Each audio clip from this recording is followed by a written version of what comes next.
ओम नमो नारायण मित्रों।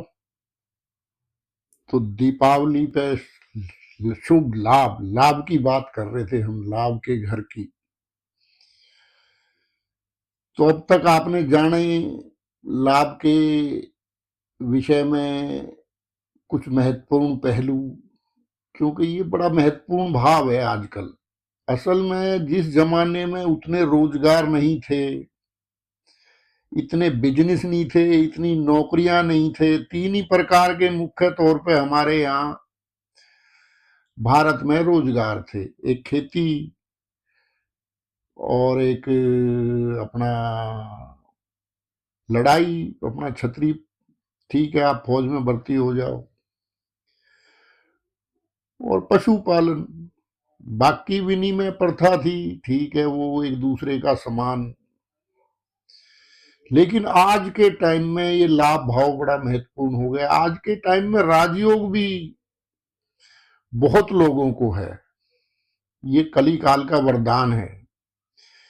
पहले जो सुविधाएं राजा महाराजाओं को भी नहीं थी, आज आम इंसान को भी हैं। तो दोनों पक्ष देखने पड़ते हैं। एज ए एस्ट्रोलॉजर, देश काल परिस्थिति यदि आप देखोगे तो आपको देखना पड़ेगा, और ऐसा आदेश भी है पूर्वाचार्यों का, मैं हर वीडियो में बताता हूं। तो लाभ भाव के कुछ किंतु परंतु भी हैं, क्योंकि जिस तरह से इसका विस्तार हुआ है, जिस तरह से इसका फैलाव हुआ है, तो अब आप देख लीजिए क्या कितना अस्थिर। क्योंकि जहां पे छठे से छठा है ना, तो लाभ भाव। तो कुछ इसके किंतु परंतु भी हैं, उनके बताए बिना खाली में योग बता दूं आपको, वो ठीक नहीं है। तो मान लो जैसे किसी के लाभ भाव में क्रूर ग्रह विराजमान है, और वो अच्छी मलाईदार कुर्सी पे बैठा है, पोस्ट पे। हमारी तो दीपावली भी जो है लाभ भाव के अनुसार ढल चुकी है। क्या ओ, उसी को, उससे कोई काम है तो उसी को सबसे ज्यादा गिफ्ट जाएगा। अब क्या, वो कोई गरीब आदमी बेचारा सड़क के किनारे बैठा है, उसको कोई नहीं पूछता है। क्या, चाहे वो कितना ही विद्वान है, कितना ही पढ़ा लिखा है। तो कुछ कुछ क्या करें, माया का चक्रम ही ऐसा है भाई। तो मान लो किसी के छठा भी ठीक है, 11वां भी ठीक है, तो वो इंसान तो आप व्यापार की दुनिया में या अपने रोजमर्रा की दुनिया में सुनते होंगे, बाई हुक बाई कुक। क्या, छठा भी बलवान है, बढ़िया जगह प्लेसमेंट है, 11वां भी बलवान है, बढ़िया जगह प्लेसमेंट है, और क्रूर ग्रह है या पाप ग्रह है, तो बंदा होगा बाई हुक बाई कुक। उसको अपना लक्ष्य से मतलब है, उसके लिए कोई भावनाएं, कोई संवेदनाएं, कुछ काम नहीं करेगा। वो सिर्फ अपने लक्ष्य की तरफ देखा होगा, और कामयाब भी होते हैं। देखो, आप ये अपने मार्केट में जो दुकानदार हैं उनमें भी देख सकते हैं, अपने निजी जीवन में आप आराम से देख सकते हैं, बशर्ते कि आपके ज्योतिष दृष्टि हो। तो वो बड़ा आक्रामक होगा, अपने काम धंधे के लिए उसके प्रति सेंसिटिव होगा, और करेगा भी, उसका काम भी चलेगा। क्योंकि लाभ के लिए वो किसी भी कीमत तक जा सकता है, लेकिन अपने लाभ को कम नहीं होने देगा। तो उसका कंपटीटर हमेशा मार खाएगा। क्या, ऐसे व्यक्ति से कंपटीशन नहीं करना चाहिए, क्योंकि बड़ा खतरनाक होता है वो। खैर, तो ये आपको जीवन में, रोजमर्रा के जीवन में देखने के लिए छठे और 11वें के उदाहरण मिल जाएंगे आजकल। पहले इतना नहीं था ना, व्यापार धंधा इतना प्रचलन माया का नहीं था, तो उन आचार्यों ने भी बड़ी सावधानी से हमें समझा गए वो। तो अब मैं बता रहा था कि जैसे दिवाली भी अपने उसी अनुसार ढल चुकी है। जहां जहां मलाई है वहां वहां सबसे ज्यादा गिफ्ट जाता है, सबसे ज्यादा तोहफे वहीं डिलीवर होते हैं दिवाली पे। आप भी कहोगे। तो मित्रों, अब तो मेरा ज्यादा पाला नहीं पड़ता ना, वैसे काफी ऑनलाइन भी हो गया है तो ठीक हो गया है। लेकिन 80 के दशक में हमारा पाला पड़ता था तो ये चरम सीमा पे था, टेबल के नीचे। क्या ऊपर की माया और नीचे की माया में आकाश पाताल का फर्क नजर आता था। अब वो जो सीट पे सामने बैठा होता था उसको आपकी भावनाओं से, आपकी संवेदनाओं से, यानी उसके सामने आप इतने निरीह होते थे। जो बाबू सामने वाली सीट पे बैठा रहता था, 80 के दशक की बात बता रहा हूं, क्योंकि ये हमने देखा है। और दास की तो दृष्टि ज्योतिषीय रही है, तो उसमें ये है कि थोड़ा सा अभी सब अनुभव सामने आ रहे हैं। तो जूतियां आप लाख जोड़ी घिस दो, उसको फर्क नहीं पड़ रहा है। आप लाख उसकी मिन्नतें करो, उसके पैर पकड़ लो, हाथ जोड़ लो, उसको कोई फर्क नहीं पड़ रहा है भाई। उसका तो एक ही तरीका था आगे कागज बढ़ाने का। क्या 80 के दशक की बात बता रहा हूं। तो हर आदमी, शायद कोई ऐसा आदमी ना हो हिंदुस्तान में जिसका इस समस्या से पाला ना पड़ा हो। लेकिन ये देखो ना, इतने सारा बड़ा डिपार्टमेंट, इतने पद, इतने, वही क्यों आया वहां पे? क्योंकि उसका छठा 11वां मजबूत है, बैठा पुज रहा है। क्या? भाई और भी तो काबिल, उससे भी काबिल काबिल आदमी डिपार्टमेंट में है, लेकिन उसके अंदर एक योग्यता ज्यादा थी। तो आप छठा 11वें का प्रभाव यहां से भी देख सकते हो। आपने चाहे खाना खाया है चाहे नहीं खाया, आप लाइन में खड़े हो, ठीक है ना, उसको आपसे कोई वो नहीं है, वो दोबारा लाइन में लगा देगा, तिबारा लगा देगा, 10 बार लगा देगा। मतलब आपको पता ही है सारे। तो इवन एक आदमी का नहीं, उसके चपरासी का भी और उसके बॉस का भी। क्या? उसका तो स्वयं जो मैन बैठा है फ्रंट पे टक्कर पे, उसका तो छठा भाव मजबूत होगा ही होगा। तो पाप ग्रह बता दिया आपको, 11वें में पाप ग्रह शुभ क्यों बताया है? वो बैठा पूजता है वो इंसान भाई। छठा भी मजबूत है तो खतरा भी कम। क्या? तो आंख में सुअर का बाल। क्या? इसकी परिभाषा क्या है? यदि छठा भी पाप ग्रह मजबूत है और 11वां भी पाप ग्रह मजबूत है, तो वो इंसान एकदम से, अगर आप थोड़ा बहुत इंटरेस्ट एस्ट्रोलॉजी में रखते हो तो अपने जीवन में मिलते रहता है ना सब कुछ। तो आंख में सुअर का बाल और मोटी खाल, कोई असर नहीं उसका आपके रोने का, आपके गिड़गिड़ाने का, आपकी भावनाओं का, आपकी संवेदनाओं का। मतलब उसको एक ही चीज से है। ठीक, इस तरह के आदमी भी आपको रोज मिलते होंगे। तो छठा 11वां भैया उसका ऐसा है, उसकी दक्षिणा जैसे देता है ना इंसान, इस तरह से माया है पाप ग्रह की।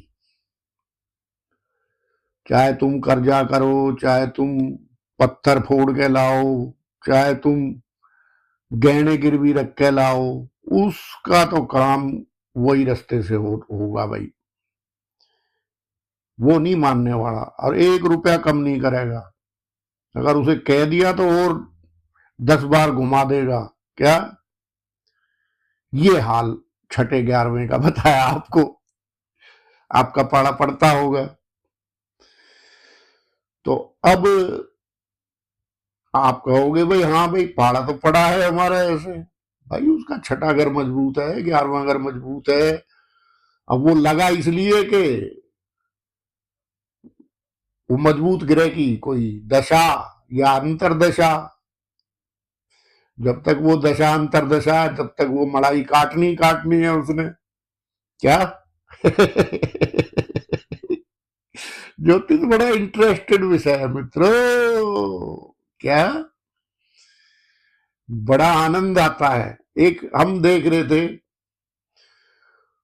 वो बंदा गया किसी दुकान पे, पानीपत की खबर है, वो गया बंदा किसी दुकान पे समोसा लेने, उसके पास 2-3 रुपया कम होंगे तो समोसे वाले ने उसको समोसा नहीं दिया। उस बंदे ने उस इलाके में बाकी लोगों के समोसे बिकने ही बंद करा दिए। उसने दुकान खोल ली, 8 रुपए का समोसा बेचने लगा। अब आपका लगन कैसा भी है, 4 या 5 फुट के बीच का व्यक्ति है वो, मैं वीडियो देख रहा था, लेकिन हुआ क्या कि उसकी कोई छठे या 11वें पाप ग्रह की ऐसी दशा आई कि उसने सारे competition by hook by cook हो गया शुरू, वो समोसे बेचने, आसपास के सबके समोसे बेचने बंद करवा दिए उसने। तो जीवन में ये आपको कदम कदम पे नजर आएगा छठे और 11वें का प्रभाव। क्योंकि देखो जैसे बिजनेस हो गए, जैसे काम धंधे हो गए, जिस तरह से आबादी हो गई, तो छठा 11वां इसके बिना तो गुजारा ही नहीं है। उसके बारे में मैं पहली वीडियो में बता चुका। तो इस तरह से आपको खबरों में भी, आपके आसपास भी, अब अगर शुभ ग्रह है 11वां, वो बेचारा बाबू कामयाब नहीं हो पाता है। क्या वो थोड़ा बहुत अगर कहीं लग भी गया ना तो उससे देखा नहीं जाता, वो कहेगा अरे कहाँ आ गया तू। वो बेचारा या तो ट्रांसफर करा जाएगा या उसका कर दिया जाएगा, क्योंकि वो ऐसा करता नहीं है ना। किसी का अगर शुभ ग्रह है तो शुभ ग्रह है तो शुभ ग्रह अपना ठीक है, वो अपना सैलरी में खुश है, उसे हाय तौबा नहीं मचाएगा, वो ना बद्दुआ लेगा पब्लिक की, ठीक है ना। और वो अगर पाप ग्रह उसे जो मर्जी कहते रहो, उसके वो तो उल्टा घड़ा है, उसको कोई फर्क नहीं पड़ता है। तो ये बात है। तो आपका जीवन में पाड़ा पड़ता होगा। अब मान लो व्यापार में है, 11वां शुभ ग्रह है, और छठा जो है, छठा तो वैसे ही ठीक नहीं है, और वो पीड़ित भी है छठा भाव या छठे भाव का स्वामी, तो मामला गड़बड़ हो जाता है। फिर इंसान रोग ऋण शत्रु, अब 11वां तो मजबूत है और छठा गड़बड़ है, तो वो कमाई तो उसकी विभिन्न स्रोतों से, तरह तरह के साधनों से उसकी कमाई तो होती रहेगी, ठीक है ना, लेकिन वो खाता रहेगा छठा। भैया रोग ऋण शत्रु, 3 ही चीज में खाएगा मुख्य तौर पे, या तो शत्रुओं पे खर्च होता रहेगा, ठीक है, या रोग में, या ऋण में कर्ज इतना ले लेता है व्यक्ति। तो एक काम की बात और सुन लो मित्रों, जिस व्यक्ति का भी अपने छठे की स्थिति देख लेना कि कहाँ उसकी प्लेसमेंट है, क्या है, छठे भाव के स्वामी की भी देख लेना, और वहां पे अष्टक वर्ग में कितने बिंदु हैं। यदि 28 से कम बिंदु हैं छठे भाव में तो तुरंत एक ने एक काम करना, इस दिवाली पे जाके तुरंत हेल्थ इंश्योरेंस जरूर ले लेना, क्योंकि ये रोग का भाव है। क्या? तो तुरंत हेल्थ इंश्योरेंस की सलाह इस एस्ट्रोलॉजर के द्वारा दी जाती है। उसके लिए कुछ नहीं देखना, कोई भी ऐप आपके मोबाइल में है उसमें अष्टक वर्ग में देख लो, यदि 28 से कम बिंदु उसमें हैं तो जितने 28 से कम है उतने ही आपका, जैसे मान लो आपके 25 हैं तो उतने ही लाख बढ़ जाएंगे। गणित भी पूरा बता देता हूं मैं, तो वीडियो तो मेरी लंबी होती है लेकिन जो सुनता है वही जानता है। तो जितने भी 28 से कम बिंदु हैं उसमें वो नंबर लिखे आ जाएंगे आपके ऐप में, आपको ज्यादा बिंदु और रेखा के चक्कर में ज्ञान लेने की जरूरत नहीं है। तो दूसरा, छठे भाव के स्वामी के अपने भी कितने नंबर हैं, कौन सी राशि में। कहीं वो ऐसी राशि में तो नहीं जा रहा है जहां पे उसको कोई मिला ही नहीं कुछ, तो बड़ा मुश्किल है, समझ लो वो सेहत के लिए बड़ा खतरनाक है मामला। 11वें भाव के किंतु परंतु यही है, क्योंकि जिससे आपका लाभ प्रभावित हो, जो आपकी कमाई को खा जाए, तो इसी तरह से शत्रुता को खत्म करने की कोशिश करो। जितना आप शत्रुता को आगे बढ़ाओगे, क्योंकि आपका तो शुभ ग्रह है, अगले का पाप ग्रह है, वो किसी भी कीमत तक उतर सकता है, आप उतना नहीं गिरोगे। ठीक इसी तरह से ऋण, कम से कम आप ऋण लें, नहीं तो मामला गड़बड़ हो जाएगा, जो कमाओगे उसी में जाता रहेगा। आजकल देख भी रहे हो आप, यही चल रहा नाटक।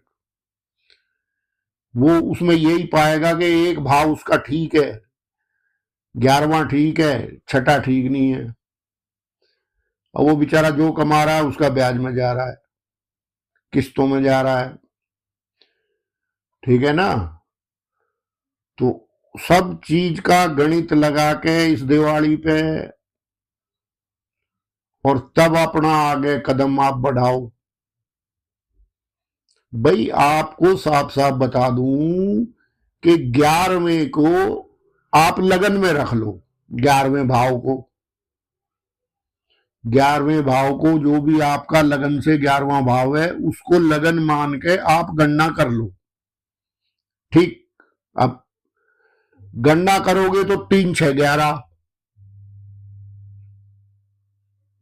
आप ये भी तो कहोगे ना यार हमारा हमारा तो कमजोर है, लेकिन कोई आपने कुछ बताया तो है नहीं। तो 3 6 11, तो तीसरा तो आपका लगन ही आ गया। लगन का सीधा मतलब है आपके शारीरिक सेहत से, झेलने की शक्ति से। तो कोई भी अपने लगनेश के अनुसार ऐसा बर्ताव आप मत करो जिससे कि आप आलस आए आपके अंदर। देखो 11वां भाव पिट गया ना, यदि आपके अंदर आलस आ गया, मान लो 11वां भाव एक बैलेंस है, ना कमजोर है ना वो बहुत अधिक अच्छा है, लेकिन जहां आपके अंदर आलस आया, तीसरा भाव लगन स्वयं आपका, आपकी करियर जो भी शारीरिक जो श्रम है उसको बताता है तीसरा भाव, तो जहां आपने वहां आलस किया, वो 11वां भाव क्या करेगा, फायदा होना होगा नुकसान हो जाएगा भाई। वहां कहीं जाना है आपको, कहीं कोई कार्य करना है, एक्टिव नहीं रहे आप, एक्टिव नहीं रहे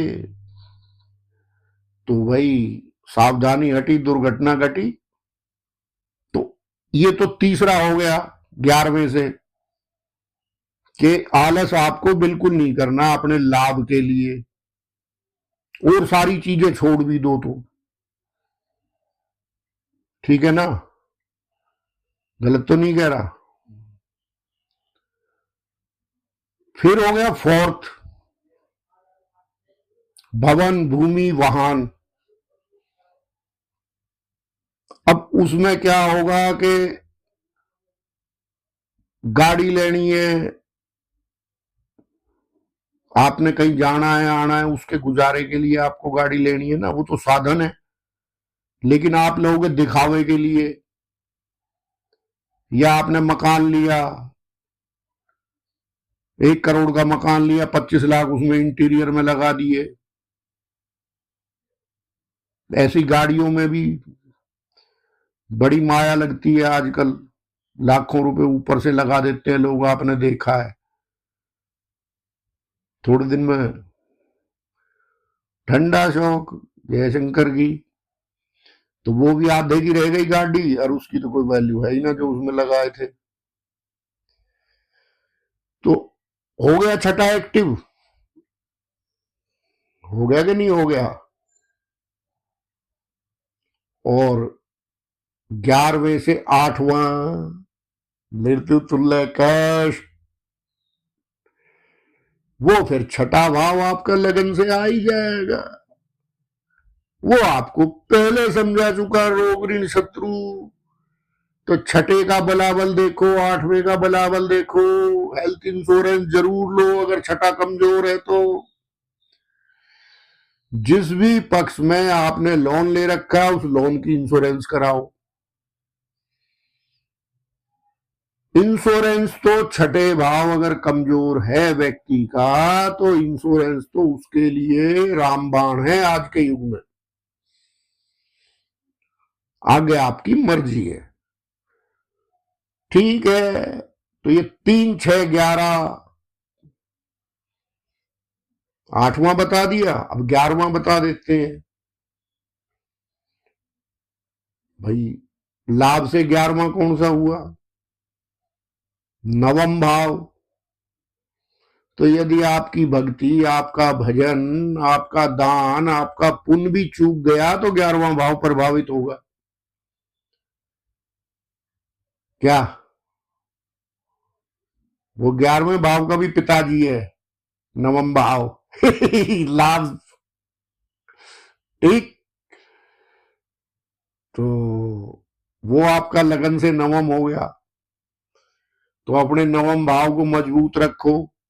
ऐसे ही थोड़ी दशमांश के लिए बोल गए आचार्य कि भाई अपने लाभ में से 10% हिस्सा निकालते रहो आप दान पुण्य के लिए, गरीबों के लिए, ऐसे ही थोड़ी बोल गए क्या? उसके पीछे कारण है। तो ये 3, 6, 11 किंतु परंतु छठे भाव के आपको समझा दिए मेरे ख्याल। अगर कुछ और समझना हो तो कमेंट कर देना, वरना इस लाभ भाव की जो 2 वीडियो में इस सीरीज को खत्म करते हैं। ओम नमो नारायण।